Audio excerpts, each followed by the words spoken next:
¿Sí? Hola hermanos, los saludo en el amor del Señor. Contento de estar acá, de haber adorado a Dios con usted, de haber alabado al Señor, con la presencia de nuestro hermano Yaco también, que Dios lo ha utilizado en este servicio, en este culto.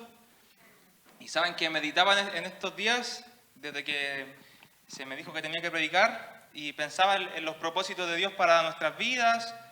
El hermano Yaco hablaba de Oseas, un propósito quizá un poco extraño, pero que el Oseas lo había entendido. Meditaba en el pasaje de Jeremías, cuando Dios le dice que desde antes que estuviera en el vientre de su madre, Él ya lo conocía. Desde que antes que naciera, Él ya lo había apartado de profeta a las naciones. Y meditaba un poco en cómo podemos aplicar esto a nuestra vida. Y en la Biblia también nos afirma que efectivamente Dios nos conocía antes que estuviéramos en el vientre de nuestra madre. No es que se haya enterado de mi existencia cuando mi mamá, la hermana Cecilia, quedó embarazada, por ejemplo. Él ya sabía desde antes de mi existencia y de la vida de cada uno de ustedes. Otra parte de este versículo que podemos aplicar es que nos apartó y gracias a eso somos llamados hijos de Dios y estamos acá en este momento. Una parte que no podemos aplicar directamente de este pasaje es que a Jeremías se le dio, ¿cierto?, esta tarea de ser profeta. Y ahora la pregunta para cada uno de ustedes es ¿qué tarea, qué propósito nos ha dado el Señor? ¿Qué propósito nos ha dado el Señor? Y en eso estaremos meditando en esta tarde, en eso quiero que reflexionemos. Algunos, ¿cierto?, les dio el tema del pastorado, por ejemplo. Algunos acá han trabajado en la escuela dominical, en la academia bíblica, los músicos. También tenemos nuestras profesiones, nuestro trabajo, nuestra familia, nuestro vecindario, y todo eso para cumplir una misión, que es la gran comisión que nos dejó el Señor de ir y hacer discípulos a todas las naciones, ¿cierto? Bautizando y enseñando. Ese es nuestro propósito general, para todos nosotros, para toda la iglesia de Hualpén. Pero cómo cumplir ese propósito, ahí entra lo lindo, ahí entra lo desafiante, y ahí entran los propósitos del Señor para nuestra vida. Así que podemos decir eso, que Dios nos conocía desde antes que estuviéramos en el vientre de nuestra madre, nos apartó y que tiene propósitos para nosotros, propósitos para su vida, hermano, y para mi vida también. Les voy a dar un momento en que puedan orar, que puedan presentarse delante del Señor para que Él hable a su vida. Acá no sé qué le va a revelar Dios a su corazón, con qué pensamiento llegó en su mente, proyectos de vida, sueños, anhelos, o quizás qué le ha estado diciendo el Señor durante harto tiempo. Le voy a dar un espacio, unos 2 minutos para que pueda presentarse delante de Dios, tenga que pedir perdón si es necesario, para que Dios le hable en este momento, hermanos.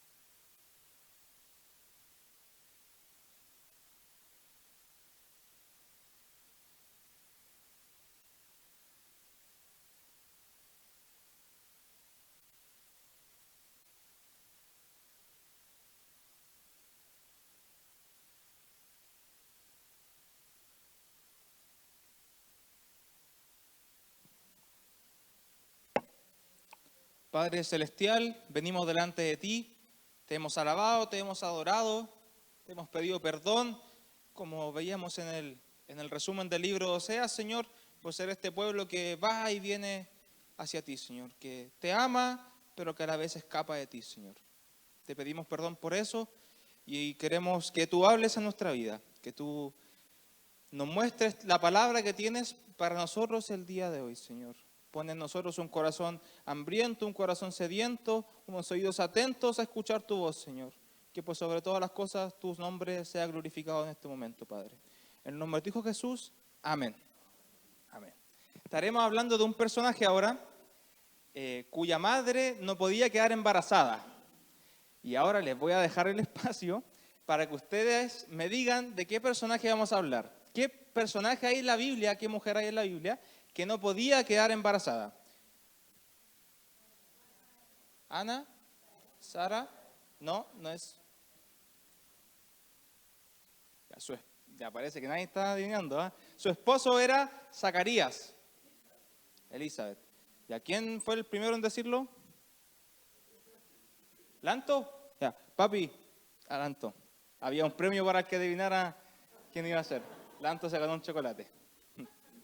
Estaremos hablando justamente del hijo de este matrimonio de Zacarías y Elizabeth, su hijo conocido como Juan el Bautista. De él estaremos hablando ahora, de este personaje.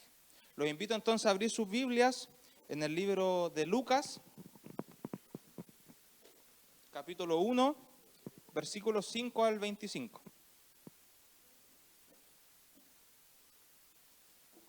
Lucas, capítulo 1, versículos 5 al 25. No estaremos leyendo todo el pasaje, pero la idea es que lo tenga abierto para que vea que no estoy diciendo nada que no está escrito ahí.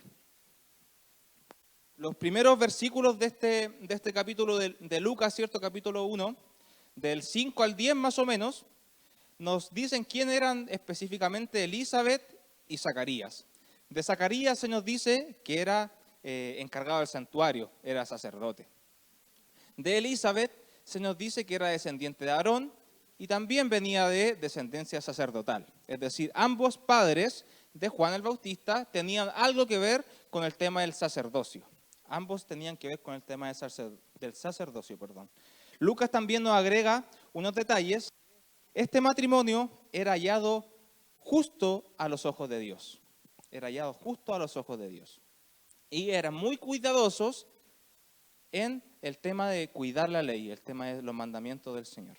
A pesar de estas dos características que nos dice Lucas, ellos no habían podido tener hijos. Elizabeth no había podido quedar embarazada. Y aparte, eran muy ancianos. Y hay un tema cultural en ese tema de ser ancianos y no tener hijos. En ese entonces era algo muy pesado de peso, ¿cierto? El tema de no tener hijos. Entonces podemos pensar, y si leemos un poco más abajo, la mujer decía que ella había estado orando por quedar embarazada. En esa condición estaban este matrimonio, Elizabeth y Zacarías, los padres de Juan el Bautista. Ahora leeremos del versículo 11. Dice, y mientras Zacarías estaba en el santuario, se le apareció un ángel del Señor de pie a la derecha del altar del incienso. Cuando Zacarías lo vio, se alarmó y se llenó de temor. Pero el ángel le dijo, no tengas miedo, Zacarías, Dios ha oído tu oración. Tu esposa Elizabeth te dará un hijo y lo llamarás Juan. Tendrás gran gozo y alegría y muchos se alegrarán de su nacimiento, porque él será grande a los ojos del Señor. No deberá beber vino ni ninguna bebida alcohólica y será lleno del Espíritu Santo aún antes de nacer. Y hará que muchos israelitas vuelvan al Señor su Dios. Será un hombre con el espíritu y el poder de Elías. Preparará a la gente para la venida del Señor. Inclinará el corazón de los padres hacia los hijos y hará que los rebeldes acepten la sabiduría de los justos. Amén. Nos podemos dar cuenta que, cierto, se responde esta oración de este matrimonio de Elizabeth y Zacarías y podemos afirmar lo que decíamos en un principio. Dios conocía a Juan antes de que estuviera en el vientre de su madre. Y no solo lo podemos ver en este pasaje, porque Isaías también profetizó acerca de Juan. En Malaquías, el último libro del Antiguo Testamento, y el último versículo del libro, los últimos versículos, hacen la comparación con Elías, pero refiriéndose a que iba a venir alguien, refiriéndose también a Juan el Bautista. Dios conocía que Juan el Bautista iba a nacer y le responde esta oración a sus padres. Y vuelvo a decir lo mismo, Dios nos conocía a nosotros antes que estuviéramos en el vientre de nuestra madre.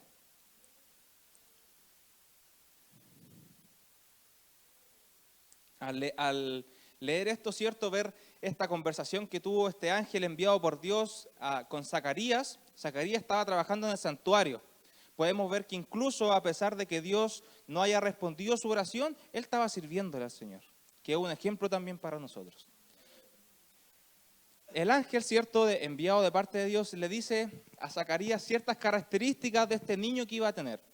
Y para mí, cuando lo estaba leyendo para estar aquí frente a ustedes, era como el tráiler de alguna película o la primera página de algún libro que nos motivaba a seguir viendo la película o leer el libro, porque se nos dicen unas características de Juan impresionantes. Se nos dice que va a ser lleno del Espíritu Santo aún antes de nacer. Se nos dice que preparará el camino para cuando venga el Señor. Dice que será de buen agrado, ¿cierto? Que el Señor lo mirará con agrado. Se nos dice que predicará de arrepentimiento, que los padres se vuelvan a los niños, es decir, un currículum, una historia de Juan se nos estaba anunciando que era impresionante. Yo llegaba a pensar, wow, qué palabra le dijo el ángel, ¿cierto?, a este padre Zacarías, Pero le dio un requisito. Y este requisito, ¿cuál era, mis hermanos? No podía beber ningún tipo de alcohol. Ese es el requisito que Dios, ¿cierto?, a través del ángel le dio a Zacarías. Este tema del vino igual era algo cultural, porque en todas las fiestas tenía que haber vino. Era algo cultural, como les digo. Incluso Jesús, en uno de sus milagros, tuvo que transformar el agua en vino. Podemos quizás pensar que quizás a Juan le costó esto durante su adolescencia, su juventud, quizás lo molestaron, quizás se sintió un poco tentado por esta restricción, o quizás no podemos suponer una de las dos cosas porque no lo sabemos. Y así como a Juan se le dio una restricción, por así decirlo, Dios también nos ha dado a nosotros una restricción para que Él cumpla el propósito de nuestra vida. A Juan, ¿cierto?, le dijo, no, ok, yo quiero hacer esto con Juan, y le dio una lista de cosas, pero este niño no podrá beber ningún tipo de bebida alcohólica. Ya, a nosotros, ¿cierto?, que igual nos conocía desde antes que estuviéramos en el vientre de nuestra madre, también tiene propósitos con nosotros para cumplir esta gran comisión, como habíamos dicho. ¿Y cuáles son los requisitos que Dios quiere en nosotros para cumplir estos propósitos en nuestra vida? Es el tema de vivir en santidad, el tema de la santificación. Podemos ver, por ejemplo, en Tesalonicenses, que nos dice que no fuimos llamados para vivir en inmundicia, sino que a vivir en santidad. Primera de Pedro, por ejemplo, nos dice que nos llama a tener una vida santa. ¿Y cómo es eso entonces? Sed santos porque yo soy santo. ¿Cómo es eso de vivir una vida santa si todos nosotros pecamos? ¿Cómo es eso y cómo vamos a cumplir este requisito para que Dios cumpla su propósito en nuestra vida? Ahí tenemos el tema de la santificación. Existen dos palabras o dos actos, el tema de pecar, por ejemplo. Pecar, pensando en una semana de lunes a viernes, lunes, martes, miércoles, jueves y viernes, pecamos el día miércoles, por ejemplo. Pecamos, nos arrepentimos, nos dimos cuenta de lo que estábamos haciendo, nos encerramos en nuestra habitación, pedimos perdón y intentamos no hacerlo nunca más porque tenemos la mirada en Jesús y queremos parecernos más a Él. Eso es pecar. Es lo que hacemos todos nosotros. Y el otro tema es la práctica del pecado. La práctica del pecado, que es haber pecado durante toda la semana, haber arrastrado el mismo pecado durante toda la semana sin arrepentimiento. Dios, ¿qué nos está pidiendo? Nos está pidiendo algo imposible. Nos está pidiendo que vivamos en santidad. Que cuando pequemos, nos equivoquemos, le busquemos, le pidamos perdón y mejoremos para parecernos más a Él. Eso es lo que nos pide para que Él cumpla sus propósitos en nuestra vida. Entonces, repasemos. Tenemos que Dios nos conocía antes que estuviéramos en el vientre de nuestra madre. Al igual que Juan. Nos dio unos requisitos. A Juan le dijo no puede beber ningún tipo de bebida alcohólica. A nosotros nos pide vivir en santidad. Eso es lo que nos pide el Señor. Y ahora vamos avanzando para ver si es que efectivamente el propósito de Dios en Juan se estaba cumpliendo. El versículo 57 y 58 de ese mismo capítulo, nace Juan. Se cumple lo primero que dijo el ángel. Su esposa Elizabeth, a Zacarías le iba a dar un hijo. Nació Juan, versículo 57. Versículo 58 dice que muchas personas se alegraron por su nacimiento, que era algo que el ángel también le había dicho a Zacarías, que no solamente él y su esposa se alegrarían por el nacimiento de Juan, sino que muchas otras personas también lo harían. Y una parte más abajo, alrededor del 63, si no me equivoco, se cumple otra cosa, que este niño era lleno del Espíritu Santo, que el ángel también lo había dicho, incluso antes de nacer.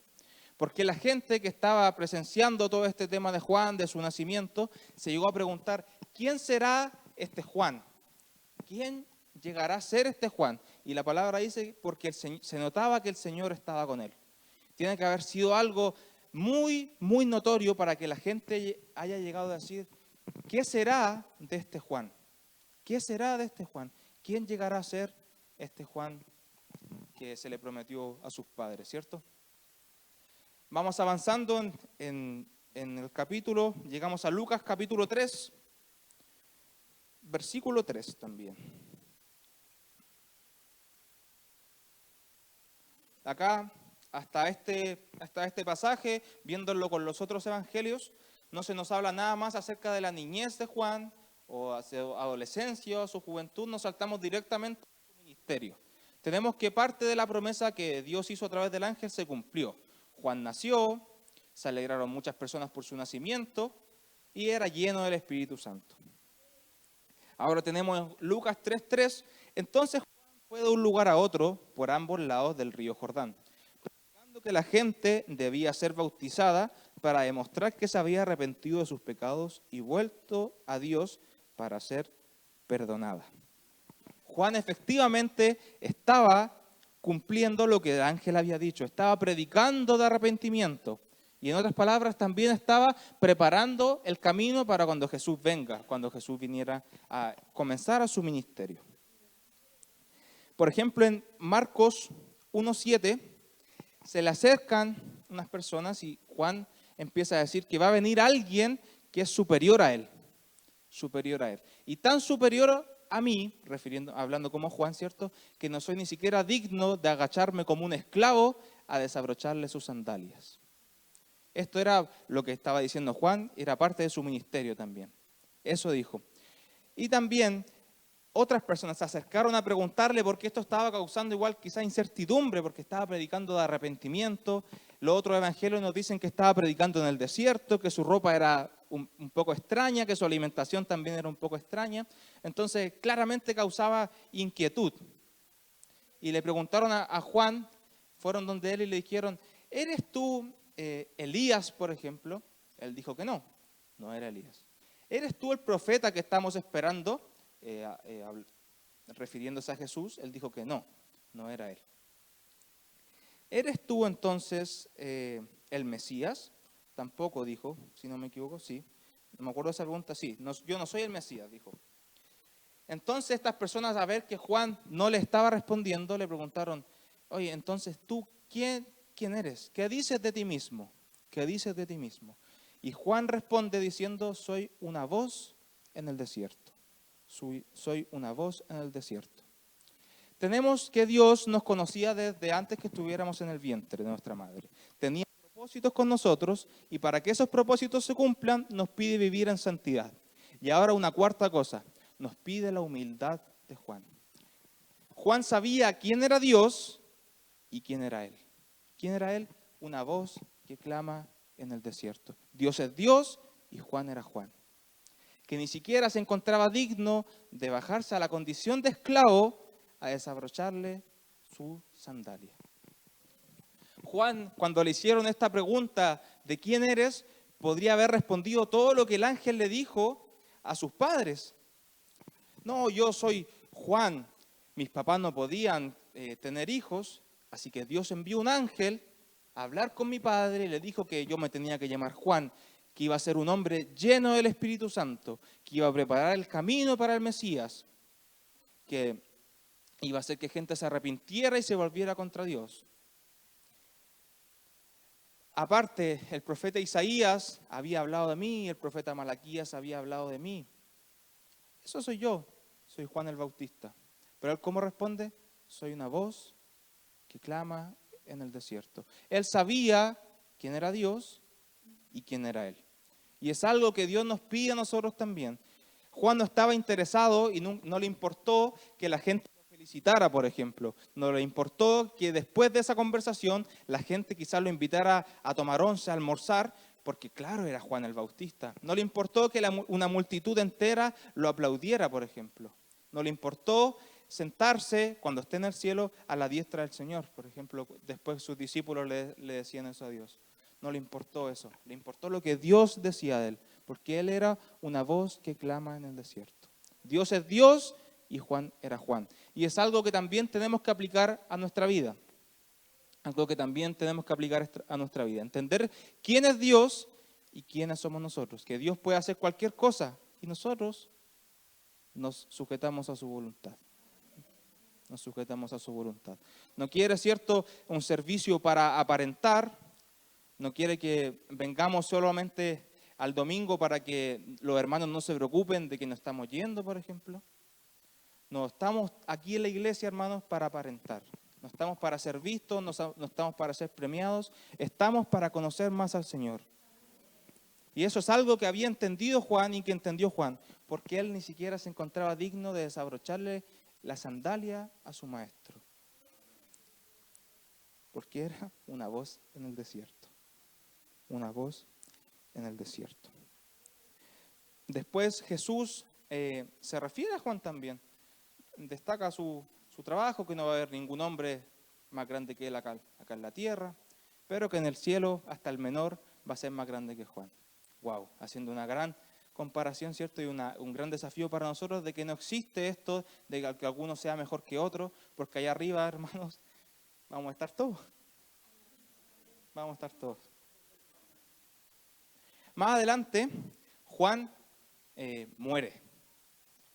De la nada, ¿cierto? Estaba encarcelado y lo decapitan. Y ahí terminó la historia de Juan el Bautista.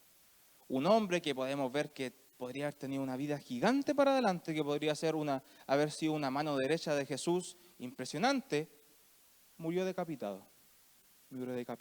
Y estando en la cárcel nunca le dijo a Jesús, por ejemplo, Señor, sácame de acá, corre peligro quizás mi vida, yo te preparé el camino, hice tantas cosas. No, porque él era Juan y Dios era Dios. Él era una voz que clama en el desierto. Y es lo mismo que nos pide Dios a nosotros. Juan vivía en el desierto, ¿cierto? Los otros evangelios no hablan de esto. Vivía en el desierto y ahí tenía su ministerio.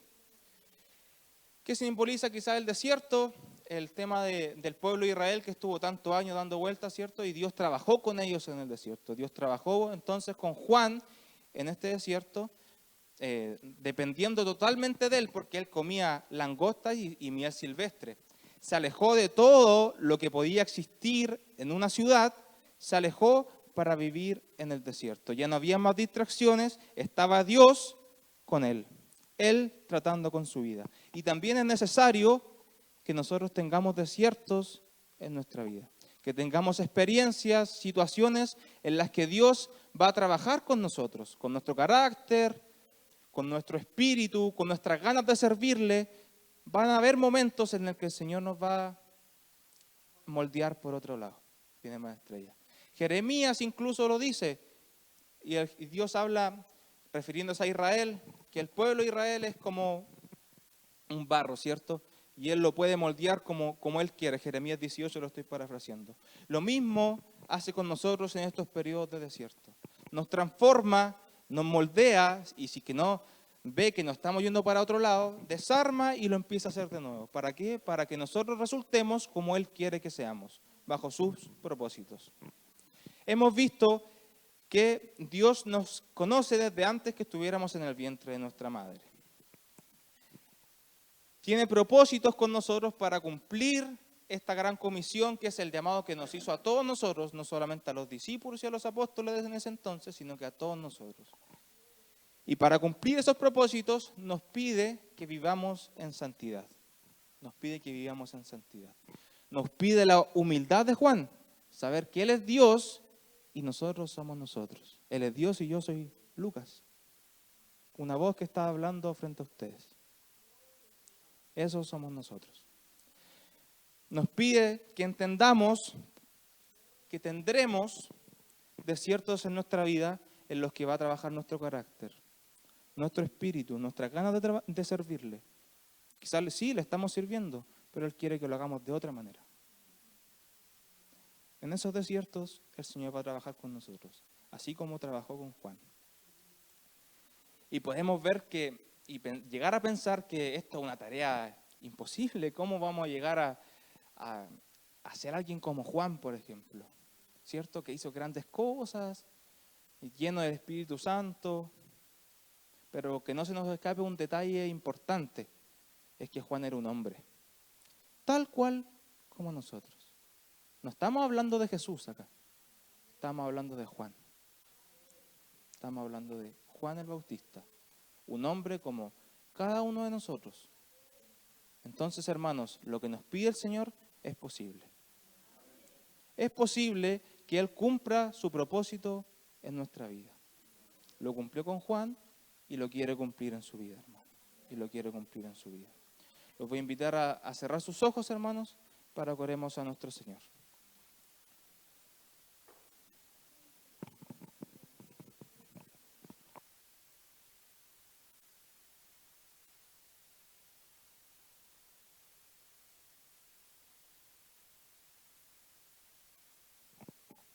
Señor, hemos escuchado tu palabra, entendimos que tú quieres hacer cosas con nosotros, Señor. Cosas grandes con nosotros, Padre. No estás pidiendo nada imposible.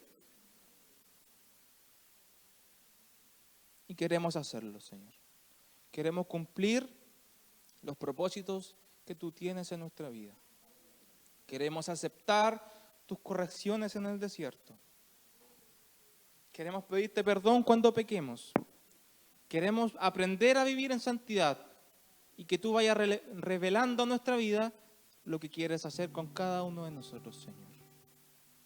Te amamos, Padre. Te amamos, Señor.